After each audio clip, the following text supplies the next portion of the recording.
What's up, people? Meu nome é Fabrício, sou fotógrafo há mais de 10 anos e criador da Gplay, uma plataforma gratuita para fotógrafos e amantes da fotografia, um lugar para compartilhar conhecimento e inspiração fotográfica para quem gosta de fotografar. E eu desenvolvi um método onde pode levar uma pessoa do zero a conseguir fazer uma fotografia a nível profissional em apenas 3 meses. Uma pessoa não precisa levar anos para aprender a fotografar do jeito que foi comigo e é para muitas pessoas. Existem técnicas, existem regras de composição que, se você aplicar na sua fotografia, você vai ter uma fotografia a nível profissional. Toda vez que eu saio para trabalhar, eu sei exatamente o que eu preciso fazer e principalmente o que eu não devo fazer. E é esse conhecimento que eu posso passar para você e você aprender a fotografar em 3 meses. Em apenas 3 meses você conseguir fazer uma fotografia a nível profissional. Exatamente isso. Você não precisa aprender, levar anos para aprender alguma coisa que você pode realmente aprender em 3 meses. Imagina a situação. Um fotógrafo sai para fotografar e toda vez que a gente vai fotografar, a gente sabe exatamente o que fazer e principalmente o que não fazer. Existem regras de composição, técnicas que a gente usa na nossa fotografia para fazer a nossa fotografia ser uma fotografia bonita e uma fotografia interessante. E se eu te ensinar isso, você vai também conseguir usar as mesmas regras da mesma forma e também vai ter uma fotografia a nível profissional. Por isso muitos fotógrafos não gostam de ficar contando, ensinando as pessoas, porque realmente você pode aprender o que um fotógrafo sabe e começar a fazer a sua fotografia a nível profissional. Vou te dar um exemplo. Imagina uma pessoa, numa paisagem bonita, você tem uma pessoa, uma árvore e um cachorrinho brincando com a pessoa.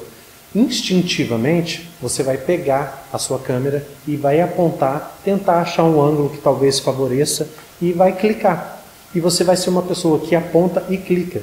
Sem conhecimento, sem estudar, é isso que vai acontecer. Mas eu posso te ensinar regras de composição, como a regra dos terços, a direção das linhas, sombra, contraste, simetria, várias formas de compor uma fotografia e você conseguir fazer uma boa fotografia. Vou te dar um exemplo. Essa mesma situação, se você pede para um pintor pintar, e ele vai pintar, ele vai escolher aonde ele vai colocar a pessoa, aonde ele vai colocar a árvore, aonde vai estar o cachorro e aonde vai estar o lago. Ele não vai juntar tudo e tirar uma foto torta, ele não vai pintar um quadro torto, ele não vai pintar um quadro com a árvore saindo de trás da cabeça da pessoa, os galhos todos saindo, dando a impressão que alguém possa fazer alguma brincadeira com essa pessoa. Então ele vai pensar como fazer essa fotografia. Provavelmente ele vai colocar a pessoa de um lado, a árvore do outro, balançando, exatamente como em uma balança mesmo. Tem muita coisa, se você põe a pessoa, a árvore, tudo de um lado só e o outro lado fica vazio, ele vai dar uma impressão estranha para quem estiver olhando para a sua fotografia. Então ele vai colocar a árvore de um lado, a pessoa do outro, o lago ali no meio, pegando a paisagem e com sorte ainda vai pegar o cachorrinho entre a pessoa e a árvore. E vai fazer assim uma fotografia forte, uma fotografia interessante. E você vai olhar, você vai poder ver o lago, ver a árvore, ver a pessoa e viajar. Seu olhar vai andar dentro da fotografia. A mesma situação se der mais um elemento, por exemplo, uma casinha. Agora a gente tem uma pessoa, uma árvore, um cachorro, um lago e uma casinha. Qual que é a dimensão que essa casa ou essa pessoa vai ter na sua fotografia ou no quadro que o pintor esteja pintando? Ele vai dar mais ênfase para a pessoa, vai dar mais ênfase para a casa. Isso tudo você vai aprender a entender o que é mais importante. Vendo o que é mais importante, você vai direcionar o olhar de quem está olhando para essa fotografia ou para essa pintura para exatamente aquilo que você quer. E isso tudo a gente pode aprender, não é instintivamente. A maioria das pessoas compra uma câmera, assiste alguns vídeos no YouTube e sai para fotografar. E elas sempre sentem frustradas, porque volta para casa sem ter aquela fotografia que gostaria de ter. Então é uma forma de você aprender e aproveitar ao máximo a sua câmera e o seu ensaio, ou a sua saída, a sua viagem, seja por hobby ou seja que você queira trabalhar com fotografia, que é muito, muito, muito muito gostoso, porque a gente não sente que está trabalhando. Você pode conversar com todo mundo que trabalha com fotografia, que você vai ver que as pessoas se sentem privilegiadas de poder ganhar a vida fazendo fotografia, fazendo o que a gente ama. Quando a pessoa compra uma câmera, instintivamente ela vai procurar alguns vídeos no YouTube e vai tentar aprender dali. E ajuda bastante, tem muitos vídeos que ajudam muito. Mas imagina a situação onde eu acabei de assistir um filme e eu estou tentando de contar esse filme, mas eu conto um pedacinho aqui, um pedacinho ali, e você vê que o filme pode ser interessante, mas não consegue entender a história inteira, porque você viu alguns pedaços. É a mesma coisa quando você assiste vídeos soltos no YouTube. Você não faz um curso completo de fotografia. Você vai entender que existem alguns elementos, vai desconhecer outros por completo, você nem vai saber que existem coisas que você não sabe, porque você não viu o filme inteiro, não te contaram tudo, você não fez um curso inteiro. E isso vai prejudicar muito a sua fotografia, porque você vai fazer uma fotografia deficiente por muito e muito tempo. E tudo isso pode ser ensinado e tudo isso pode ser aprendido em apenas 3 meses. Vou te contar uma história de como não saber fotografar ou não ter um bom equipamento pode ser chato. Durante quase 10 anos eu morei na Holanda, e a Holanda é um país lindo. Ela tem 4 estações muito definidas, e cada estação parece que você está num país diferente. As cores mudam, tudo muda. Você tem um verão, você tem um inverno que neva, deixa tudo branquinho, fica outro país. Você tem o outono de lá é incrível. As cores, as aves, a paisagem, tudo fica incrível. E você tem a primavera. A primavera, então, tem os campos de tulipas, tem muitas fazendas de flores. A Holanda é muito conhecida pela produção de flores. E eu morei quase 10 anos lá. Quase 10 anos eu morei em Amsterdã, numa cidadezinha chamada Zandvoort. E na época eu tinha uma câmerazinha muito simples. E eu não importava tanto com fotografia, eu gostava muito de filmar. Moral da história, passou tantos anos, eu voltei para o Brasil e eu não tenho uma fotografia, eu sinto até um pouco chateado, porque eu não tenho boas imagens do tempo que eu morei na Holanda. Eu usava uma câmera fotográfica que talvez pudesse ser comparada com um celular bem simples hoje. Naquela época não tinha a tecnologia que a gente tem hoje, mas eu também não tenho a história que eu gostaria de ter, para as imagens que eu gostaria de ter para contar a minha história e como foi a minha vida lá. E isso me chateia até hoje. E acontece com muita gente quando a gente sai para viajar e a gente quer trazer imagens legais e acaba não trazendo. Principalmente quando a gente só leva o celular e o celular não entrega aquela fotografia com uma qualidade que a gente gostaria de ter. Porque o celular ele tem um limite de qualidade. Se você tiver numa situação onde tem uma boa iluminação durante o dia, de sol, um dia bonito, e tiver um bom celular, você vai ter uma boa fotografia. Mas quando o sol for embora, a qualidade da sua fotografia, quando você estiver fotografando com o celular, ela vai embora junto com a luz do dia. E isso é muito frustrante. Então, muita gente tem fotografia durante a noite com uma qualidade muito ruim. E a maioria das fotos que eu tenho da Holanda é com essa qualidade ruim. Então, vale muito. Eu gostaria muito de ter tido uma boa câmera fotográfica, ter aprendido a fotografar e ter feito fotos que seriam incríveis, porque tudo lá é muito bonito. Então, quando a gente decidiu, eu morava lá com a minha mulher, que é a minha mulher hoje, a gente morava junto, e quando a gente decidiu voltar para o Brasil, ela decidiu, no último dia, comprar a câmera fotográfica. E a gente já vinha conversando sobre isso, mas nunca tinha tido a iniciativa de ir lá comprar. Ela falou, a gente está voltando para o Brasil, eu quero comprar e quero levar a câmera fotográfica. E ela gostava de tirar fotos de flores, ela fazia umas fotos bem legais de dentro da flor, assim, era muito legal. Eu gostava muito de ver as fotos dela. E ela voltou para o Brasil, a gente voltou para o Brasil e ela não usou a câmera. O que aconteceu? Eu criei um site e comecei a fotografar para esse site. Eu fotografava eventos, fotografava baile, fotografava micareta, fotografava tudo quanto evento que tinha noturno, de balada. Eu estava lá junto, tivesse um show, alguma coisa, eu estava junto fazendo as fotos. e eu tinha uma qualidade de fotografia muito ruim e eu demorei muito tempo para aprender. Para vocês terem ideia, teve uma situação que a foto que eu estava fotografando à noite, então eu usava uma velocidade do obturador muito baixa. E quando as pessoas estavam movimentando, eu acabava tendo aquele borrão que dá na foto, quando você está usando um obturador com a velocidade baixa. E eu fui atrás de uma pessoa que conhecia de fotografia um pouco melhor do que eu, e ele falou para mim assim, olha, é o obturador, o obturador você está abrindo e demorando muito para fechar. Para você ter ideia o quanto que eu conhecia de fotografia naquela época, a primeira coisa que eu imaginei foi quanto que vai ficar para arrumar o obturador. Olha o tamanho da ignorância que eu tinha na época. Eu não sabia nem o que era obturador e o benefício que ele pode trazer para a minha fotografia. E essa é uma questão muito comum. Todo mundo hoje tem uma queda de qualidade na fotografia, principalmente quando está fotografando à noite, em baixa condição. Tem o borrão, a pessoa fotografa e pega aquele borrão que está capturando movimento, ou ela também está fotografando e erra o foco, ou ela não sabe o melhor ângulo para fotografar, que é A gente na fotografia, a gente nem comenta sobre ângulo, a gente procura o melhor enquadramento.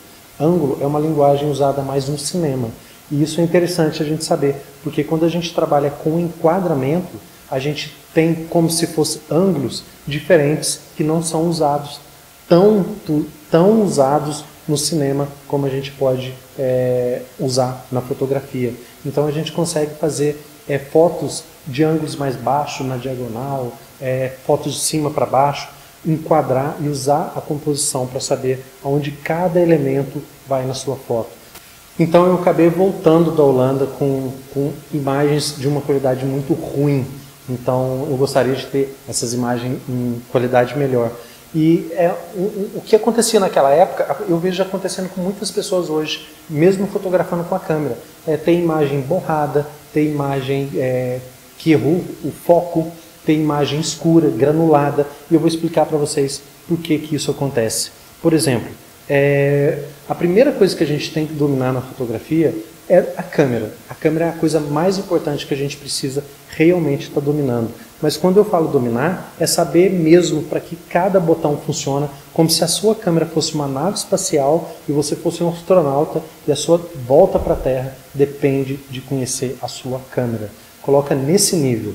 Então, quando você conhecer a sua câmera perfeitamente, conhecer os limites dela, você vai conseguir trazer uma fotografia melhor, porque você vai conseguir usar mais dos recursos que ela te dá.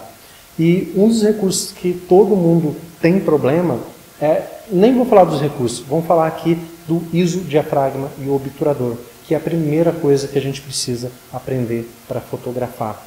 Só que uma coisa mexe na outra. Por exemplo, se você fotografar à noite, você vai tentar fotografar com um ISO mais alto.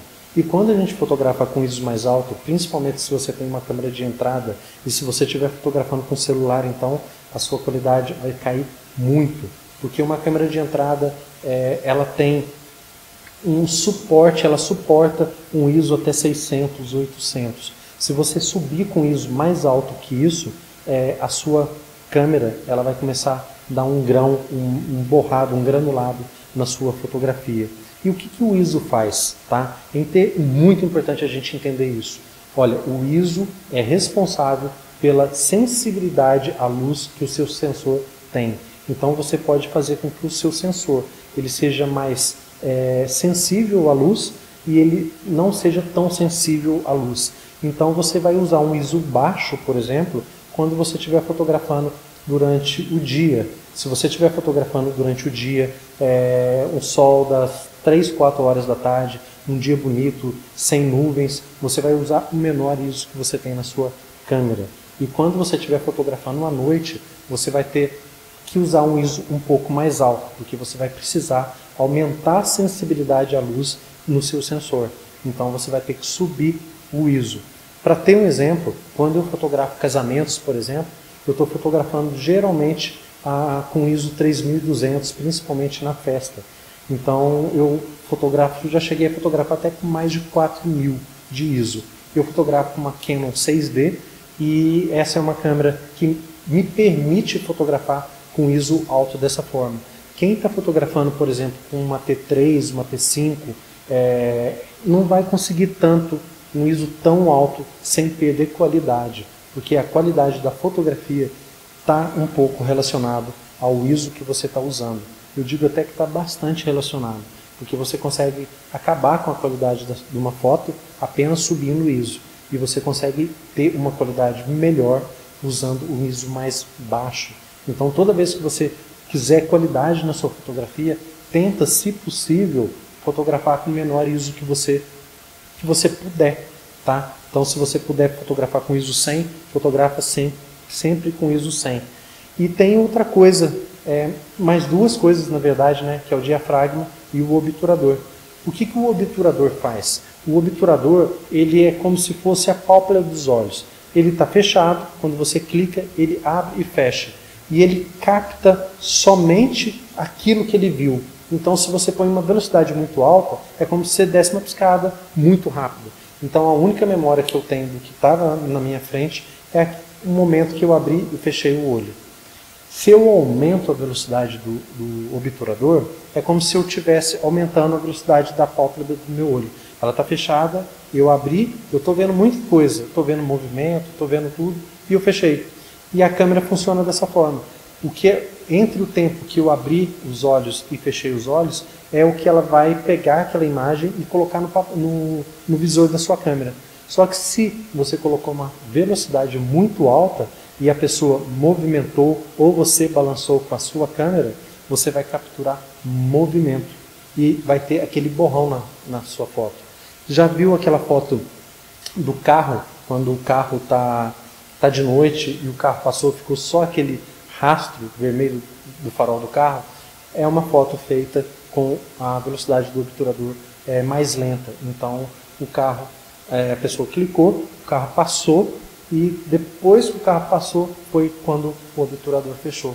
Então ele capturou o movimento do carro todo e dá aquele efeito bonito.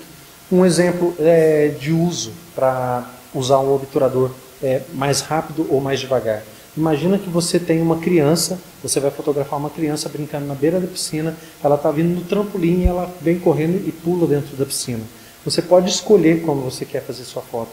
Por exemplo, você pode escolher fotografar a criança com aquele borrão, dando a sensação de movimento, de rapidez, igual flash, assim, que fica aquele borrão para trás, e dá a sensação de que a criança está brincando, correndo, e ela realmente está correndo rápido. Ou você pode pensar assim, não, eu vou esperar ela correr e quando ela pular, eu quero frisar, quero ter aquela imagem perfeita, com boa nitidez dela congelada no ar. Então você pode escolher que tipo de efeito, que tipo de sensação você quer causar na sua fotografia, escolhendo a configuração que você vai usar na sua câmera. Eu falei do ISO, falei do obturador e tem o diafragma. O que o diafragma faz? O diafragma é a abertura da sua lente. Ele está dentro da sua lente. Dentro da sua lente você pode controlar a abertura, uma abertura maior ou uma abertura menor. E é um pouco confuso, porque uma abertura maior ela é representada pelo número menor. Ou seja, a abertura 1.8 ela é maior do que uma abertura, por exemplo, 5.6. Quando você está fotografando a 5.6, você tem uma abertura menor.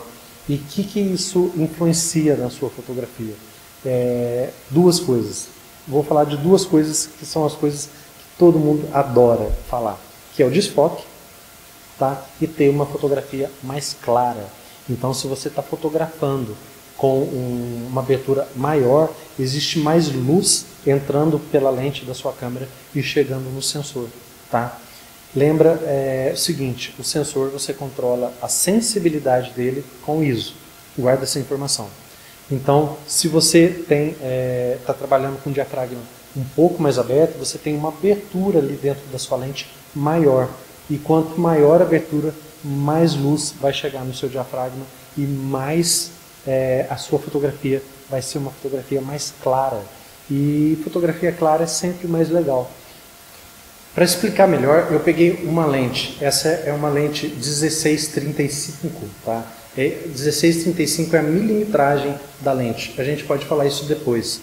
Mas aqui, quando você olha aqui, eu colocando, você vai ver a luz ali do monitor, vai ver um buraquinho, tá? Esse é o diafragma. Se eu mexer, não sei se você vai perceber bem, ele vai diminuir. Aumentou, ele diminuiu, tá? Essa abertura que a gente tem aqui dentro, quanto ele abre e fecha, é a abertura do diafragma. Quanto mais aberto, mais luz vai entrar dentro da sua câmera. E quando você tem mais luz entrando dentro da sua câmera, você vai ter uma fotografia mais clara. Então você vai conseguir fotografar melhor em ambientes de pouca luz, como por exemplo à noite, mesmo que seja em casa. Então você vai ter uma fotografia mais bonita. E você não vai precisar tanto do ISO, porque você tem uma lente mais clara. Se você tiver uma lente 2.8, 1.8, 1.4, essa abertura é maior. E se é maior essa abertura, tem mais luz entrando dentro da sua lente. Se tem mais luz, você não precisa tanto do ISO. Então você consegue manter aquela qualidade usando a abertura maior, ou não precisa, para evitar subir o ISO. Então, no começo é um pouco confuso, mas tem um momento que vira uma chavinha e tudo começa a fazer sentido.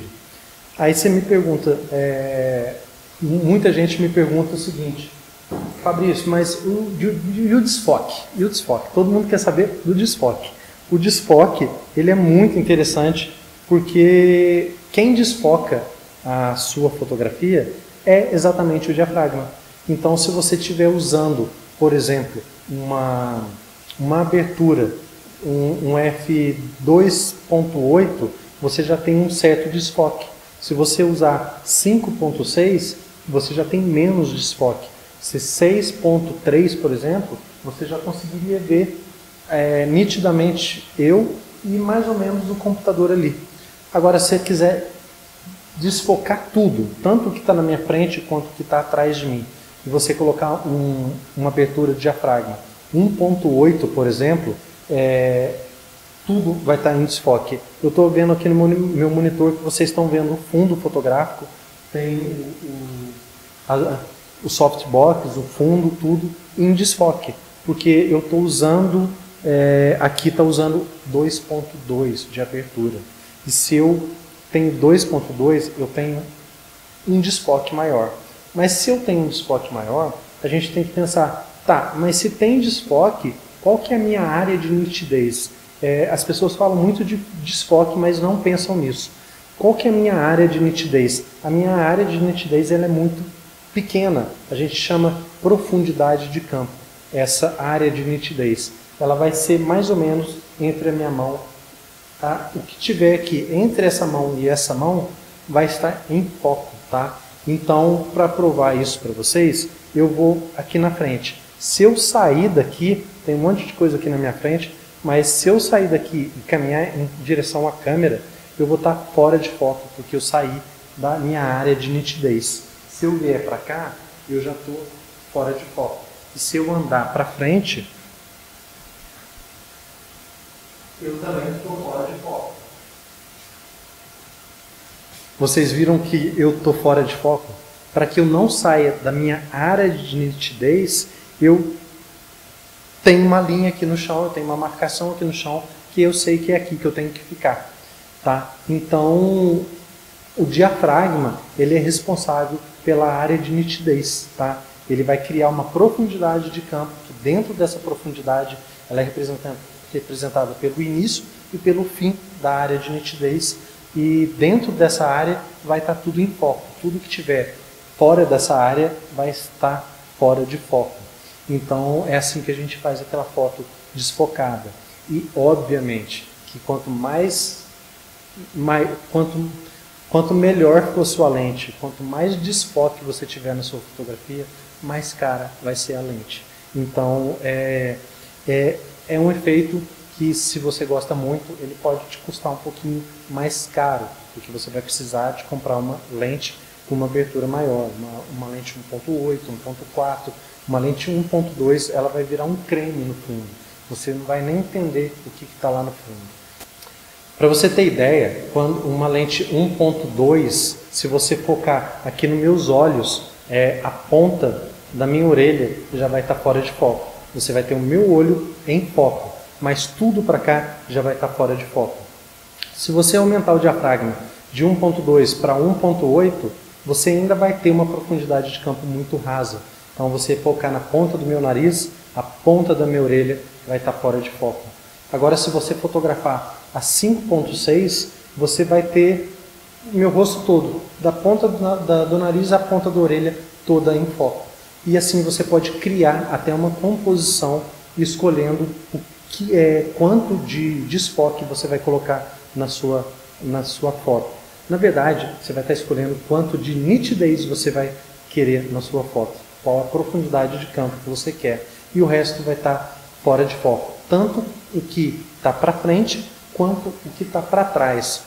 E às vezes a gente erra no foco, a pessoa acha que errou no foco, mas na verdade ela está fotografando, ela focou em alguma coisa e a pessoa que ela realmente que era importante para ela aparecer bem na foto, ela estava fora de foco. Vou dar um exemplo de uma noiva. Se você fotografa a noiva ali depois do casamento, ali na festa, geralmente vem as pessoas e abraça a noiva, quer tirar a foto com a noiva. E a gente sempre a gente foca na noiva, porque dentro do evento, dentro de um casamento, a figura mais importante é a noiva. E se a gente usar uma abertura muito grande, e a noiva está aqui nessa linha, ela tem uma outra pessoa ombro a ombro com ela, e ela tem uma pessoa um pouco mais para trás, essa pessoa que estiver um pouco mais para trás, ela vai estar assim, fora de foco. Então isso já leva a responder uma outra questão. Muita gente pergunta, eu sempre erro no foco, então o que eu posso fazer para acertar no foco? Você lembra que tem 3 coisas que pode dar a impressão que a foto está fora de foco. Primeira delas e mais óbvia, você realmente errou no foco. Como que você erra no foco? Vou dar um exemplo prático. Você vai fotografar, foi numa festa de aniversário e vai fotografar aniversariante. E o aniversariante vai para trás da mesa do bolo, tem ali o bolo, os enfeites, e você faz uma foto no automático. É muito comum isso, a pessoa querer fotografar no automático nessa hora, porque às vezes apaga a luz, fica difícil e a pessoa tenta, que não tem prática ainda, vai tentar fotografar no automático. Então, a câmera vai decidir para você aonde ela quer focar. E ela decide no plano que está mais perto, na coisa que estiver maior na frente dela. E geralmente, nesse caso, é o bolo. E a aniversariante, ela fica fora de foco. Então, você errou realmente aonde você queria estar focando. Você deveria ter feito foco na aniversariante. Esse é o erro clássico, de errar o foco. Você focou na coisa errada, tá? Agora tem uma situação onde você usou o diafragma, igual eu acabei de explicar, você usou a abertura do diafragma muito grande e você tem uma profundidade de campo muito pequena. Lembra que eu falei que uma lente 1.2, ela foca no meu olho e a ponta da minha orelha está fora de foco? É isso que vai acontecer, você focou em uma pessoa e a profundidade de campo, a pessoa mexeu, andou para trás e só dela ter andado para trás ela saiu da zona de nitidez. Então ela passou a ficar desfocada. Tá? Aí você pensa assim, mas eu foquei certinho em cima dela, mas ela mexeu e ela saiu da área da nitidez, ou você mesmo mexeu na hora de tirar a foto.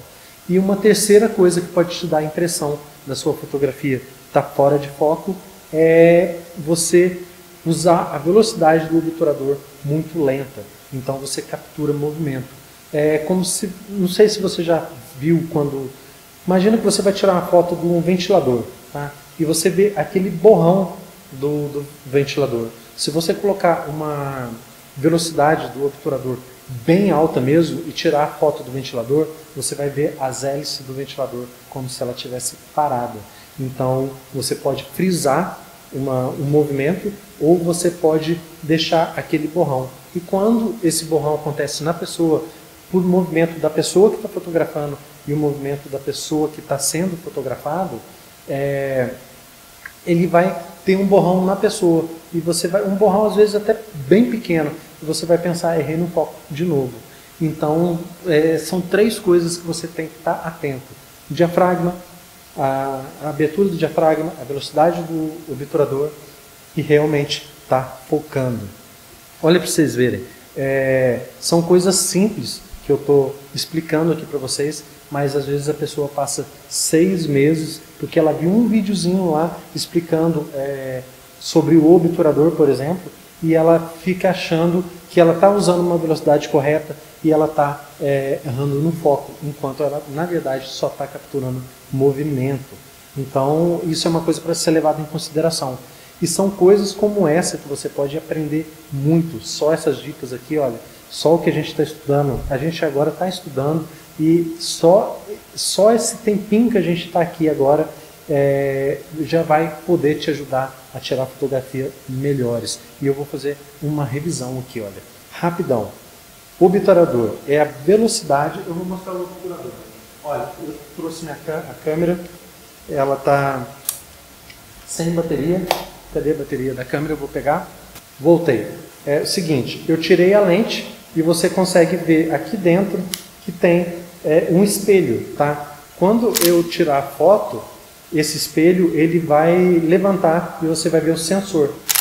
E é isso que é a velocidade do obturador. O obturador levantou o espelho e abaixou o espelho. Eu vou pôr uma velocidade bem baixa para você ver ele fazer isso lentamente. Eu vou mostrar mais perto, tá? Você viu que o obturador subiu e baixou? Ó, muito lento, olha. Agora eu vou aumentar a velocidade do obturador. Viu? Você praticamente nem vê. Ela é muito rápida, tá? Então, é isso que é o obturador. Se ele está lento, o espelho levantou, a imagem está sendo capturada aquele tempo todo que ele tiver levantado, e enquanto isso está capturando movimento. Então, pode capturar você borrando. E a outra coisa que eu falei foi o diafragma. O diafragma, você precisa entender o que é o diafragma. É a abertura que vai controlar quanto de luz entra para dentro da sua câmera. Uma abertura maior, mais luz para dentro da sua câmera e você tem uma fotografia mais clara, tá? E quanto maior for essa abertura, mais desfoque você vai ter no fundo, que é um efeito que todo mundo gosta muito, tá? E a terceira coisa, que é o ISO. O ISO é a sensibilidade do obturador que você viu ali quando o espelho levantou e abaixou, tá? A sensibilidade que ele tem à luz. Quando você usa esse ISO muito alto, você começa a perder qualidade. E vai depender do modelo da sua câmera para te dizer até quanto de ISO que você pode usar. E o segredo é aprender a usar, fazer a combinação dessas 3 coisas. E muita gente me pergunta, fala assim, Fabrício, eu tô aqui na beira da piscina, eu tô numa festa, qual configuração que eu uso? Tá? Não existe uma resposta para essa pergunta. Se você imagina a situação, eu estou conversando com você no telefone, tanto eu quanto você, aonde você mora, eu estou no sul de Minas hoje e eu vou lá para uma serra e eu vou fazer um ensaio fotográfico lá às 3 horas da tarde. E você aí na cidade onde você mora, você também vai para uma serra, na mesma altitude e também vai fazer um ensaio fotográfico. E você me liga e fala assim, Fabrício, qual a configuração que eu ponho na minha câmera? E eu te respondo, olha, eu estou exatamente aqui na mesma situação e eu vou te falar o que está na minha câmera. E eu falo para você colocar a configuração na sua câmera, lá onde você está. Sabe o que vai acontecer? A sua foto não vai ficar legal, porque a mesma configuração, no mesmo horário, na mesma situação, nas mesmas circunstâncias, não vai servir. Para você ter ideia, se eu fizer uma configuração aqui na minha câmera, eu fotometro, tá? Regular ISO, diafragma e obturador. Você vai fazer isso através da fotometria. A gente vai deixar isso para outra aula, tá? Na próxima aula eu vou falar sobre a fotometria, que é regular o ISO, diafragma e o obturador. Então, eu fiz a fotometria, pus um ISO certo, o diafragma correto e o obturador correto. E eu fotografei uma pessoa que está ali. E eu tenho uma pessoa aqui, do lado da câmera que eu estou conversando. E eu vou fotografar ela, eu vou olhar na régua do fotômetro ela já vai ter mudado, ela já vai estar mostrando para mim que aquela foto ela vai ficar mais clara ou mais escura. Ela não vai ficar exposta corretamente como quando eu usei a fotometria na pessoa que está aqui. Só de virar daqui para cá, tudo muda. Imagina de uma cidade para outra. Imagina eu falar para você, te dar uma configuração para você usar na sua câmera. Você não vai conseguir fazer uma boa fotografia apenas com a configuração que eu vou te dar. Então guarda isso. Configuração certinha não existe. Então você tem uma base que você vai usar, mas dali para frente você vai fazer ajustes para que você consiga fazer uma fotometria e a tua foto não fica nem clara demais, nem escura demais. Essa aula está ficando muito longa, eu vou deixar para falar na próxima aula sobre fotometria. Então a próxima aula vai vir quarta-feira, eu vou falar sobre fotometria e eu vou falar também sobre ângulo. Porque muitas pessoas me perguntam qual o melhor ângulo para fotografar, como que eu deveria estar fotografando. E eu vou falar bastante sobre ângulo na próxima aula. Lembra que a gente chama isso de enquadramento na fotografia. Já guarda essa para a próxima aula, a gente falar sobre enquadramento e a gente saber, você entender do que eu estou falando. Te dar só um exemplozinho bem rápido. Imagina que você vai fotografar uma advogada, tá? E essa advogada, ela quer parecer uma promotora, tá? Ela quer parecer uma autoridade. Se você fotografa de um ângulo um pouquinho de baixo para cima, você vai dar um empoderamento para ela. Olha que legal. Dependendo do enquadramento que você faz, você causa a sensação em quem está vendo a fotografia, a sensação que você quer, que no caso da promotora é parecer mais alta, mais imponente, parecer uma autoridade. Então a gente vai conversar sobre isso na próxima aula. Eu quero pedir para vocês deixar aqui no comentário, falar o que vocês acharam, deixar opinião, deixar alguma pergunta. Eu vou estar lendo todas as perguntas com o maior carinho, dando uma atenção para todo mundo ali. E eu espero ver vocês quarta-feira para a gente aprender um pouco mais sobre fotografia. E essas aulas vão ficar no ar até domingo. Domingo ela sai fora do ar, beleza? Então deixa um comentário aí, me conta o que vocês acharam. Obrigado de coração e a gente se vê quarta-feira.